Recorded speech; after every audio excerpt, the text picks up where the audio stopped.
নমস্কার বন্ধুরা, আপনাদের বাংলা মেডিসিন নলেজ চ্যানেলে স্বাগত জানাই। তো আজকে জানবো যে বাচ্চাদের জ্বর এবং কাশির উত্তম মেডিসিন। তো প্রথমেই দেখাচ্ছি P250 ml সিরাপ।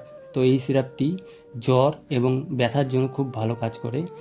তো এই সিরাপটি খাওয়ার নিয়ম সকাল দুপুর রাত 5 ml করে প্রতিদিন খাওয়াবেন। এবং দ্বিতীয় ওষুধটি হচ্ছে অ্যাজিথ্রাল এক্সেল 200। এই সিরাপটি অ্যান্টিবায়োটিক সিরাপ, সুতরাং এটি অবশ্যই ডাক্তারের অনুমতি নিয়ে খাওয়াবেন। এই সিরাপটি প্রতিদিন সন্ধ্যাবেলা 5 ml করে খাওয়াবেন। প্রতিদিন সন্ধ্যাবেলা 5 ml করে খাওয়াবেন এবং এই সিরাপটির কোর্সটি সম্পূর্ণ করবেন। তৃতীয় ওষুধ ম্যাকবেরি এলএস জুনিয়র। এই সিরাপটি কাশির জন্য খুব ভালো একটি সিরাপ। তো এই সিরাপটি খাওয়াবেন সকাল দুপুর রাত 5 ml করে খাওয়াবেন, প্রতিদিন 5 ml করে খাওয়াবেন।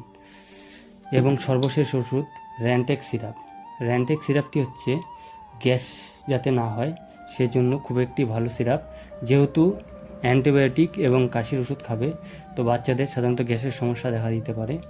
সেজন্য এই সিরাপটি প্রতিদিন সকালে 5 ml করে খাওয়াবেন। যে সকল ওষুধ দেখালাম আপনাদের, এই ওষুধগুলি 4 থেকে 5 বছর বয়সী বাচ্চাদের খাওয়ানোর জন্য দেখালাম। এবং অবশ্যই যে কোনো ওষুধ খাওয়ানোর আগে ডাক্তারের অনুমতি নিয়ে খাওয়াবেন।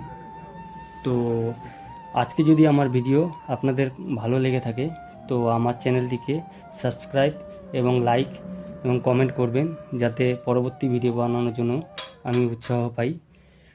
ধন্যবাদ।